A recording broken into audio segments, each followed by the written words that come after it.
Un privilège qu'on a, non seulement de pouvoir se rassembler, mais d'avoir la liberté de pouvoir parler de notre roi. Alléluia. Alors pour ce matin, ça va être particulier, pour la simple et bonne raison que j'avais prévu une prédication, un truc béton. J'avais 15 pages, c'était génial. Et depuis hier soir, je suis travaillé. Et en fait, il y a quelque chose qu'il faut que vous sachiez. J'aime pas prêcher sur des fêtes ou des trucs qui sont liés au calendrier. Vous voyez, si un jour il y a la Pentecôte, ne soyez pas surpris si je ne prêche pas sur la Pentecôte. Aujourd'hui, c'est la fête des pères. Bonne fête au papa. Et donc, j'aime pas prêcher sur les pères, le jour de la fête des pères. Je dis même pas. Disons que je veux pas en fait que ça m'influence. Et depuis hier, je suis vraiment travaillé sur le fait que non seulement nous avons un Père qui est extraordinaire, que c'est à lui que nous devons rendre toute la gloire, et en fait j'ai vraiment l'impression que le Père met sur mon cœur qu'il faut que je parle de lui, mais en tant que Père. Et pour ça, il y a un passage absolument extraordinaire dans la Bible, en réalité il y en a plusieurs, mais Luc chapitre 15 est une mine d'or. Pourquoi ? Parce qu'elle nous présente le cœur du Père. Elle nous présente le cœur du Père sous 3 paraboles. La brebis perdue, la drachme, et le fils prodigue. Et finalement, quand Jésus va parler dans ce chapitre 15, au tout premier verset, on va voir qu'il va s'adresser à 2 personnes, les publicains et les gens de mauvaise vie. Ces paraboles sont pour eux, les publicains et les gens de mauvaise vie. Pourquoi ? Parce que parmi ces gens-là, il y a des gens qui sont perdus. Et Jésus, il va utiliser des moyens pour leur faire comprendre que leur cœur a de la valeur pour le roi des rois. Il va montrer qu'il y a plus de joie pour une seule brebis qui se repent que pour 99 justes. Et il va montrer qu'il y a une joie absolument extraordinaire quand on retrouve une drachme. C'est un trésor. Et ça nous parle de nous. Et puis l'apothéose, c'est, le grand final, c'est la parabole du fils prodigue. Et la parabole du fils prodigue, elle a tellement de choses à nous apprendre, non seulement sur qui nous sommes, mais aussi sur le cœur du Père. Et j'aimerais juste m'arrêter avec vous ce matin sur cette parabole pour qu'on puisse non seulement, dans un premier temps, s'émerveiller devant le Père, mais aussi voir véritablement d'où il nous a tirés. Qu'on le veuille ou non, ici, nous sommes chrétiens pour beaucoup depuis plusieurs années, nous avons déjà tendance à oublier ce que nous étions avant. C'est bien, ce texte va nous rappeler qui nous étions. Et moi, je pense que c'est important qu'on puisse toujours savoir d'où on vient, pour qu'on puisse regarder l'avenir d'une autre manière. Et je pense que les expériences, ce que nous avons vécu, vont former notre destinée, à condition qu'on en tire à chaque fois une expérience, qu'on en tire un enseignement, une leçon, et ça va être bon qu'on puisse plonger nos regards dans cette parole. Alors on va lire ensemble dans Luc chapitre 15. Et comme ce matin le Seigneur m'a surpris à parler de ça, j'ai pas de notes. Et donc ce qu'on va faire, c'est qu'on va étayer le passage au fur et à mesure. Et comme ça, je vais vous amener vraiment là où j'ai l'impression que le Seigneur veut nous amener. Donc Luc chapitre 15, verset 11. Ça a commencé avec ceci, on va dire, les 2 premiers versets de Luc 15, verset 11. Il dit encore, un homme avait 2 fils. Donc si on reprend le début, c'est les publicains et les gens de mauvaise vie. Le plus jeune dit à son père, « Mon père, donne-moi la part de bien qui doit me revenir. » Et le père leur partagera son bien. On n'est peut-être pas au courant, mais dans ce passage, on est dans une culture sémite. Une culture sémite, une culture orientale, ça ne fonctionne pas comme en France de manière occidentale. J'ai du respect pour mon père, mais allez dans les cultures orientales et vous allez vous rendre compte que le respect pour le père est beaucoup plus important. On lui porte honneur, on lui porte bienveillance, allez, je vais peut-être le dire, on l'admire. Parce qu'on reconnaît qu'il a fondé la famille. On reconnaît que si aujourd'hui nous sommes là, si nous sommes habillés, si nous sommes vêtus, c'est grâce à lui. Et cet homme, ce jeune homme, il fait un affront. C'est pas le fils aîné, c'est le fils cadet, il fait un affront. Il dit, papa, viens me donner ce que tu me dois. Écoutez, franchement, je me mets à la place des publicains et des gens de mauvaise vie, même si ce sont des gens de mauvaise vie, ils connaissent leur culture. Et Jésus ici, il est choquant choquant. Quoi? Un cadet qui vient et qui demande quelque chose alors qu'en réalité il ne mérite rien. Dans la culture orientale, un enfant qui fait ça, on le renie, on le sort, on l'expulse, il est même battu. Et là, c'est là où je vous dis vraiment, il faut qu'on réalise un petit peu le cœur du Père. Le Père ne se sent pas offensé, certainement qu'il doit souffrir. Le Père va accepter la situation, le Père va prouver son amour malgré tout. Et quand je mets bien cela en parallèle avec notre vie, aujourd'hui nous sommes enfants de Dieu et gloire à Dieu. Mais avant, quand on réalise qu'il y avait tout un tas de choses où Dieu nous avait parlé, Dieu nous avait appelés pour qu'on puisse le suivre et qu'on n'avait pas encore dit oui, eh bien d'une certaine manière nous étions en train de consommer un héritage, mais un héritage qui n'était pas le nôtre. Mais un héritage que Dieu nous a donné, c'est cette vie sur terre, pour qu'à un moment donné, nous puissions le rencontrer, pour que nous puissions à un moment donné le suivre. Et ici, eh bien, le Père va partager ses biens. Et là, je me dis, mais quel amour! Le fait que nous soyons présents ici, chrétiens ou pas chrétiens, c'est une grâce. Ça fait partie de l'héritage que Dieu nous a donné. Aujourd'hui, tu vis et je t'ai partagé, mais le but, c'est que tu puisses me connaître et connaître mon cœur. Et là, je vois un Père qui est prêt à partager son bien. Et moi, je me dis, mais qu'est-ce que c'est? C'est dingue, dans une culture comme la sienne, que Jésus utilise des mots qui soient aussi forts. Mais en fait, il veut les amener à réaliser que la pensée qu'ils ont de Dieu n'est pas vraie. Jésus, c'est la parole faite chair, et il vient nous amener dans la vérité, et il nous présente le Père tel qu'il est, et non tel que nous le faisons. Et là, il est en train de nous montrer quelque chose d'extraordinaire. C'est un Père qui est prêt à partager, un Père qui aime malgré nos erreurs, malgré nos difficultés. On continue ensemble à partir du verset 13. Peu de jours après, rien que déjà cet élément nous donne quand même une idée de la somme considérable que devait posséder cet homme. En même temps, on a un Père qui est très très riche. Et ça, je peux le comprendre. Et le père leur partagea son bien. Peu de jours après, le jeune fils, ayant tout amassé, partit pour un pays éloigné où il dissipa son bien en vivant dans la débauche. Ici, on peut prendre plusieurs images. On peut prendre l'image d'une personne qui est partie, qui a quitté la foi et qui, par la suite, donc ça on le verra ensemble, va revenir. Et je me dis, pour les enfants chrétiens, on a un héritage. On a un héritage qui est spirituel. Mais à partir du moment où eh bien, nous allons nous éloigner du Père, nous allons tout dépenser, nous allons tout dissiper. Et l'héritage qui était le nôtre, on ne va plus pouvoir eh bien, s'en servir. Et je me dis, vous savez, il y a un passage qui dit que, eh bien, on peut jeter nos perles au pourceau. Nous recevons tous quelque chose. Et je pense que nous avons la responsabilité d'être justement responsables de ce que nous avons. Et ici, eh bien, on a un fils qui a reçu des choses et qui va tout dissiper. Et c'est peut-être l'histoire de plusieurs, c'est en tout cas mon histoire, enfin je pense que c'est toute notre histoire, où à un moment donné, on s'est éloigné de Dieu, et où on a dissipé, où on a méprisé, où on a négligé les grâces que Dieu nous avait données, l'amour que Dieu avait manifesté. Et au verset 14, parce qu'il faut bien qu'il y ait une chute à cette histoire, lorsqu'il eut tout dépensé, une grande famine survint dans ce pays, il commença à se trouver dans le besoin. À partir du moment où on s'éloigne de la source de la bénédiction, la source de l'abondance, on va se retrouver dans le besoin. Il y a deux possibilités. Cet homme eh bien, va commencer à répondre à ce besoin à sa manière.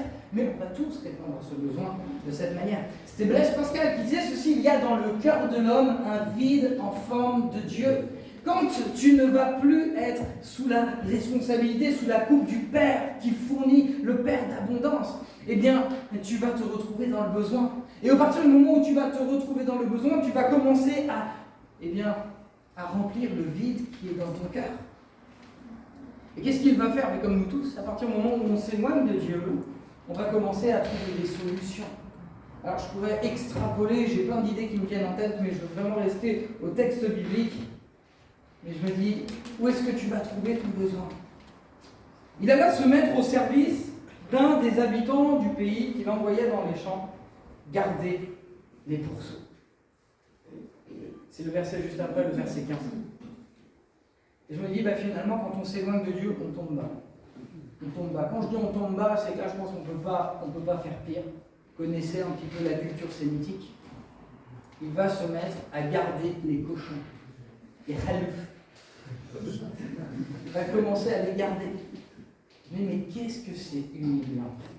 Quand on s'éloigne du Père, on commence à vivre dans le péché, qu'on le veuille ou non, même s'il y a une forme de plaisir dans le péché, à un moment donné, cela va nous humilier. Et on va vivre dans l'humiliation. Et là, d'une certaine manière, moi, ce que je vois, c'est que c'est dans cette boue que Dieu est venu nous chercher. Alors nous, on n'a peut-être pas gardé les pourceaux, mais néanmoins, je pense que si on regarde chacune à notre vie, on réalisera que Dieu est venu nous chercher d'assez loin. Mais le texte met vraiment ceci en évidence, les pourceaux, pour nous montrer à quel point cet homme était tombé bien bas. Cet homme était tombé bien bas. Peut-être que ce message, c'est pour quelqu'un qui est ici à l'église et qui s'est éloigné de Dieu. Tu viens à l'église et tu chantes les louanges, mais ton cœur n'est plus tout à fait raccord avec Dieu. Et je pense que c'est juste un appel, mon fils, ma fille, vous connaissez ce passage, donne-moi ton cœur.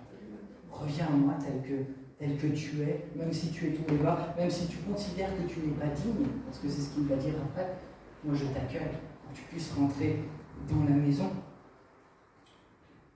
Donc le verset 16 dit ceci, il aurait bien voulu se rassasier des carouches que mangeaient les pourceaux. Alors je ne sais même pas c'est quoi son salaire, mais il n'a même pas de quoi s'acheter ce qu'il donne pour les cochons. Personne ne lui en donnait. Étant rentré en lui-même, verset 17, il se dit, combien de mercenaires chez mon père ont du pain en abondance, et moi ici, je meurs de faim. La source véritable, c'est le Père. Et le Père, il fournit en abondance. Dans Matthieu, chapitre 5 à 7, il va y avoir le discours sur la montagne, le sermon sur la montagne. Et il va dire à un moment donné que les oiseaux ne sèment et ne moissonnent, mais le Père leur fournit tout ce dont ils ont besoin. Et il va dire à combien plus forte raison, vous qui êtes ses enfants, ne pourvoira-t-il pas à tous vos besoins? Nous avons un Père qui fournit ce dont nous avons besoin. Nous avons un Père à qui appartient l'or et l'argent. Quand est-ce la dernière fois que tu t'es souvenu que ton Père était riche pour que tu puisses dépendre de lui et pas dépendre simplement de tes actions et de ta façon de fonctionner? Ici, on a un fils qui cherche par tous les moyens de pouvoir s'en sortir. Et combien de fois nous-mêmes, en tant que chrétiens, quand on s'éloigne du Père, on va commencer à s'en sortir par nos propres forces. On va trouver un autre travail, on va commencer à regarder peut-être les petites annonces et patati et patata, mais on oublie qu'en réalité, il y a un Père qui est dans l'abondance. Je ne dis pas qu'il ne faut pas travailler, mais je dis juste qu'il y a des moments qui sont difficiles dans nos vies, et où à un moment donné, joindre les bouts debout, c'est compliqué. Là, je parle peut-être à quelqu'un de manière particulière en ce qui concerne les finances, mais il ne faut pas que tu oublies que tu as un Père qui est riche. Un Père qui est riche et qui pourvoit à tes besoins. Il va pourvoir ce dont tu as besoin. Et cet homme, il se remet en question. Il se recentre en lui-même. Et il se dit, mais bon sang, qu'est-ce que j'ai fait? Et peut-être que là, c'est le moment où il faut qu'il y ait cette révélation dans ton cœur. Mais qu'est-ce que je fais depuis des semaines, des mois, peut-être même des années? Je ne cesse d'enchaîner les heures au travail pour pouvoir fournir à mes besoins. Ma famille en pâtit, ma relation avec Dieu en pâtit. Et Dieu est en train de te dire, mais fais-moi confiance. Reviens-moi parce que je suis le Père de l'abondance. Et je veux t'amener véritablement à vivre cette abondance. Moi ici, je meurs de faim. Et d'une certaine manière, c'est sûr qu'on ne meurt pas de faim physiquement, parce qu'on arrive à pourvoir à nos propres besoins, mais nous mourons de faim spirituellement. Et Dieu veut nous amener à réaliser, je suis ce bon Père, je veux prendre soin de toi sans que tu aies à négliger tout le reste, parce que je suis un Dieu d'équilibre. Quand les priorités sont mises à leur place, il n'y a pas de problème. Et je pense que c'est ce qu'il faut qu'on fasse. En tout cas, pour ceux qui sont concernés ce matin, je veux réaliser, je veux rentrer en moi-même, me remettre en question sur ma façon de fonctionner et réaliser, mais en fait, j'ai été naïf. Je pensais que je pouvais m'en sortir tout seul. Je me suis laissé aller par toutes mes pensées, toutes mes rêveries. Et au lieu de travailler pour Dieu, j'ai travaillé pour ce monde. Vous savez, il y a un passage absolument extraordinaire dans le livre de l'Exode, peut-être qu'un jour j'en ferai une prédication. Mais à un moment donné, quand les Israélites vont avoir la promesse qu'ils vont bientôt être libérés, Pharaon, qu'est-ce qu'il va faire? Il va leur faire faire des briques. Et voyez-vous, Pharaon, pour moi, c'est le Dieu de ce monde. Le Dieu de ce monde, il va nous faire faire des briques pour qu'on oublie qu'on est un Père qui est capable de pourvoir à tous nos besoins. Donc finalement, pour qui tu vas travailler? Tu t'éloignes de Dieu et tu vas investir ton temps, ton argent, tout ce que tu as pour ça. Alors qu'en réalité, tu ne réalises pas que c'est Pharaon qui te fait faire des briques pour te faire oublier. Comment est-ce qu'on tient un peuple? Un peuple pour éviter qu'il ne se rebelle. Prenez l'histoire, prenez le Colisée, prenez l'histoire de Rome. Eh bien, on va les divertir. Le travail est un divertissement. Et puis, sans parler du divertissement, il y en a tout un paquet, et là, je n'ai pas besoin de rentrer dans les détails. Pour qui tu vas travailler? Je veux aujourd'hui réaliser qu'il y a un Père qui a du pain en abondance. Et le pain, c'est Jésus-Christ. Et Jésus-Christ nous a tout donné. Et moi, je ne veux pas mourir de faim spirituellement, je veux me rassasier des bénédictions et des bienfaits que Dieu a pour moi. Alléluia. Je me lèverai, j'irai vers mon Père. Et je lui dirai, mon Père, j'ai péché contre le ciel et contre toi. Je ne suis plus digne d'être appelé ton fils. Traite-moi comme l'un de tes mercenaires. La remise en question va le pousser à l'action. Combien ici se remettent en question, mais ne vont pas, excusez-moi, accompagner leur remise en question d'une action? Il faut passer de la théorie à la pratique. Si ce matin tu es en train de te dire, bon sang, je suis en train de perdre du temps, il faut que tu repartes de ce lieu en ayant pris une décision. Je me suis... non, excusez-moi, c'est le verset 18. Tac, tac, tac. Je me lèverai, j'irai vers mon Père. Tu peux te lever ce matin. Et tu peux aller vers le Père. Le Père qui fournit en abondance. Le Père qui t'aime, qui t'a tellement aimé qu'il a donné son Fils à la croix pour que tu sois sauvé. Mais en plus de ça, pour que tu puisses vivre dans son abondance. Comprenez bien, je ne suis pas en train de vous dire que c'est la théologie de la prospérité. Dieu nous donnera toujours ce dont nous avons besoin. Et je pense que la prospérité, elle est avant tout spirituelle que matérielle. Mais il est bon de se remettre en question et de passer à l'action. Les chrétiens, dans la Bible, sont des hommes d'action. Tu es un homme, tu es une femme d'action. Si tu réalises, réagis.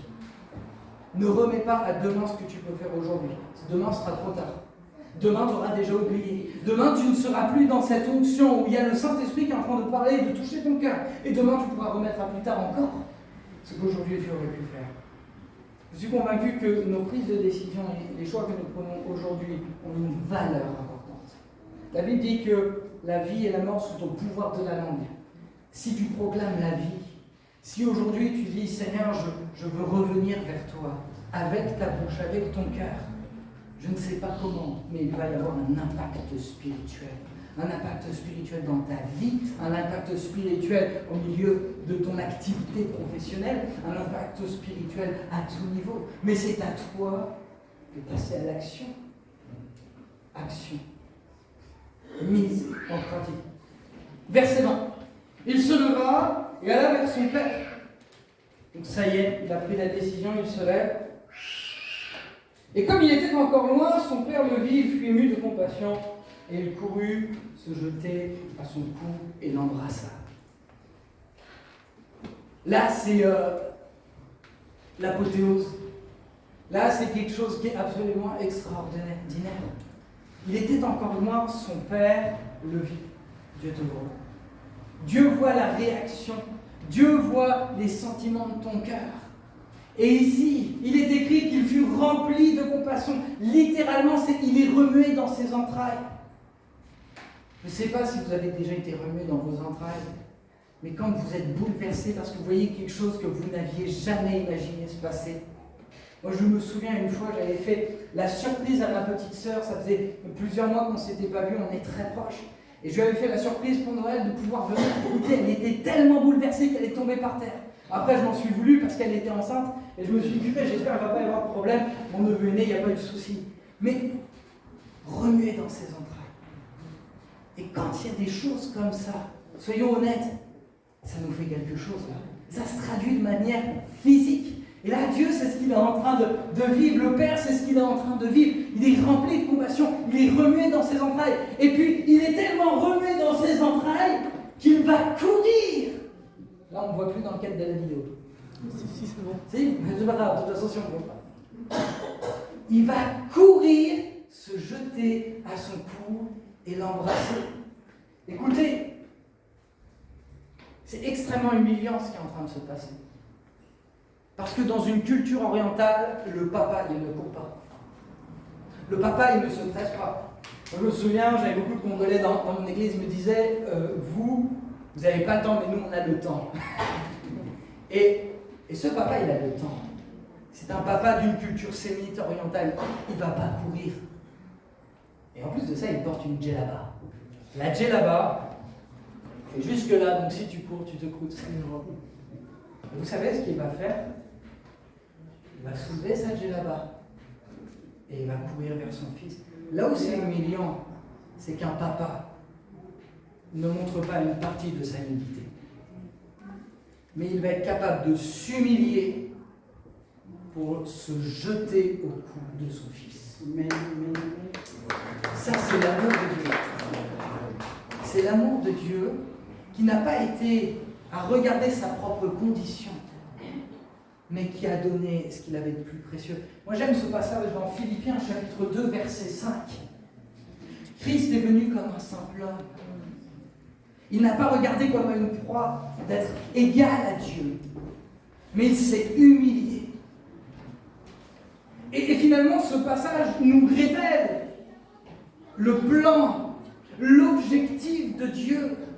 Il ne regarde pas ce qu'on va penser de lui. Nous, tout ce qu'on fait, on va le faire en fonction de ce que les gens vont penser de nous. Il y en a peut-être qui étaient, tout à l'heure, j'étais en train de me dire ça, peut-être qu'il y en a qui étaient un petit peu dérangés de louer parce que les portes étaient ouvertes. Mais Dieu, il n'est pas en train de regarder à ce qu'on va penser de lui. Non, Dieu, il le fait parce qu'il nous aime. Et il se fiche du regard des autres. Et moi, je trouve ce passage absolument extraordinaire. Saïdou Djibou, qui est un ami à moi, avec qui j'ai aussi bien pu faire le sketch de la parabole du fils prodigue. Lui qui connaît bien cette culture, il disait, mais c'est profondément humiliant, vous ne réalisez pas. Et pourtant, il va le faire. Non seulement le père a été rejeté par son fils, mais quand il revient, le père l'aime, le père se jette à son cou, le prend dans ses bras et il l'embrasse. Et vous savez comment ils font, hein, les orientaux, quand ils s'embrassent, et moi, et puis on y va et on y va. C'est l'amour de Dieu qui est manifesté pour chacun d'entre nous. Cette parabole nous révèle le cœur du Père. Il se leva, il alla vers son Père. Alors qu'il était encore loin, son Père le vit, fut rempli de compassion. Il courut et il se jette à son cou. Et moi, je me mets à la place du Fils, mais bon sang, je ne le mérite pas. Mais on ne le mérite pas. Si tu penses que tu mérites l'amour de Dieu, c'est faux. Mais Dieu a choisi de t'aimer. Dieu a choisi de m'aimer.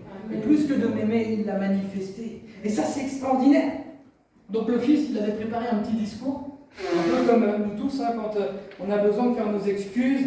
Mon Père, j'ai péché contre le ciel et contre toi. Enfin, on sent vraiment que là, c'était bien travaillé. Je suis plus digne d'être appelé ton fils.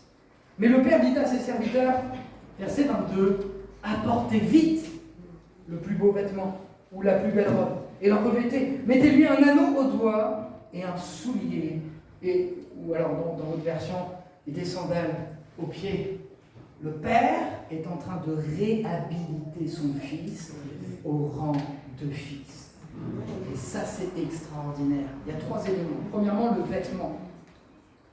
Moi, je vois au travers de cela, alors bien sûr, il y a tout un contexte culturel, mais il lui donne un vêtement qui est identifiable. Lui, on sait que c'est le Fils.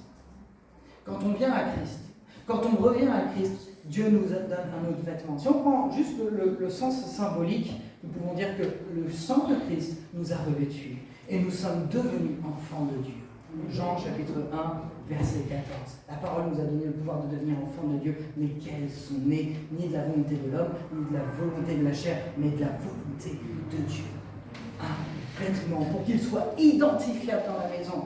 Mais il ne s'arrête pas là, il va lui donner l'anneau. Et l'anneau, c'est quoi? C'est le sceau de la maison. Le Père, il a une autorité. Le Père, il a des biens. Et pour qu'il puisse faire des transactions, il va signé de son anneau. Le Père donne un anneau à son Fils et il le rétablit dans son autorité légale. Tu as le droit de réclamer ce que tu veux. Tu es dans ma maison. Tu es mon Fils. Je trouve ça extraordinaire. Je ne sais pas si vous réalisez, mais Dieu, moi je le vois comme ça. La Bible nous dit que nous avons été marqués par le sceau du Saint-Esprit. Et nous avons un droit légal, une autorité légale, une autorité qui est légitime, que nous pouvons confesser. Pourquoi ? Parce que le Père nous l'a donné. Et pour finir, mettez-lui des sandales aux pieds. Et je vois au travers de cela deux éléments. Premièrement, sur un plan culturel, les serviteurs qui travaillaient dans la maison, ils étaient pieds nus. Et ceux qui étaient reconnus, ceux qui étaient fils, filles, père, mère, anciens, etc., ils avaient des sandales. Non seulement ils sont 2 fois plus identifiables dans la maison, mais en plus de ça, ils vont être amenés à marcher différemment. Mon frère, ma soeur, si tu reviens à Christ, tout ça c'est pour toi. Amen. Des beaux vêtements, un anneau au doigt et des sandales. Et puis verset 23. Amenez le veau gras, tuez-le, mangeons, réjouissons-nous, car mon fils, le voici, était mort, il est revenu à la vie, il était perdu, il est retrouvé, et ils commencèrent à se réjouir. Ils commencèrent à faire la fête. Notre Dieu aime faire la fête. On n'en parle pas souvent, mais dans la culture sémite, quand il y a un repas comme ça, c'est les danses. C'est les yo yo yo yo. Enfin, moi, je ne sais pas le faire. Vous avez compris.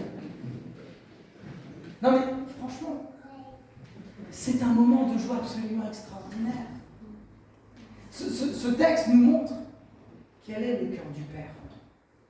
Quel est le cœur du Père. Alors, je vais bientôt terminer. À partir du verset 25, on ne va pas le lire ensemble. Il va y avoir un autre personnage qui va arriver, c'est le Fils aîné. Depuis tout à l'heure, je vous le dis, Jésus, ici, il s'adresse à 2 personnes.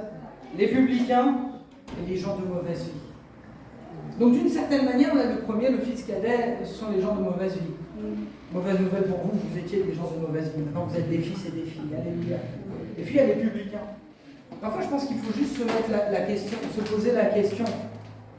Ne bascule pas, en tant que fils, de manière religieuse, à fonctionner comme si tout était dû, comme si le Père attendait de toi précisément des choses qu'il fallait que tu accomplisses. Prenez le temps de lire le verset 25 jusqu'au verset 32. Et vous vous rendrez compte qu'en réalité, le Fils est incapable de se réjouir parce qu'il ne connaît pas le cœur de son Père. Et les religieux, c'est ça.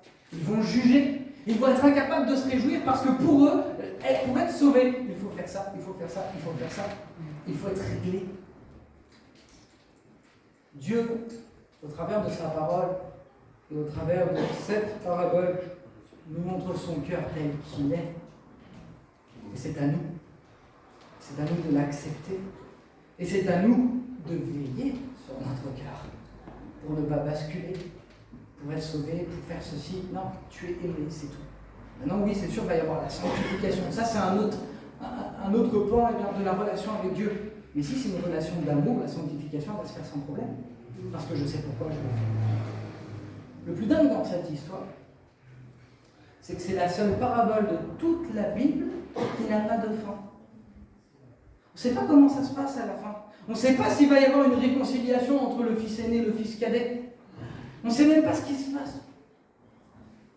Je pense qu'en fait, c'est à chacun d'entre nous de faire la conclusion pour notre propre vie. Pour que ce matin, nous puissions nous positionner, nous remettre en question, peut-être lui faire de nouveau confiance en réalisant quel bon Père il est. On va fermer nos yeux, on va prier quelques instants. Notre Dieu et notre Père, on te loue. Et s'il y en a bien un à qui on doit rendre toute la gloire, c'est à toi. Et quand on réalise qui tu es, en tout cas au travers de ce que ta parole nous dit, et tout particulièrement dans le contexte dans lequel elle a été écrite, on te demande pardon pour toutes les fois où non seulement nous t'avons vu d'une manière particulière, qui n'était pas forcément en adéquation avec qui tu étais, mais pour toutes les fois aussi où on a voulu amener les autres à faire comme nous, parce qu'on pensait bien qu'on était dans la bonne façon de fonctionner.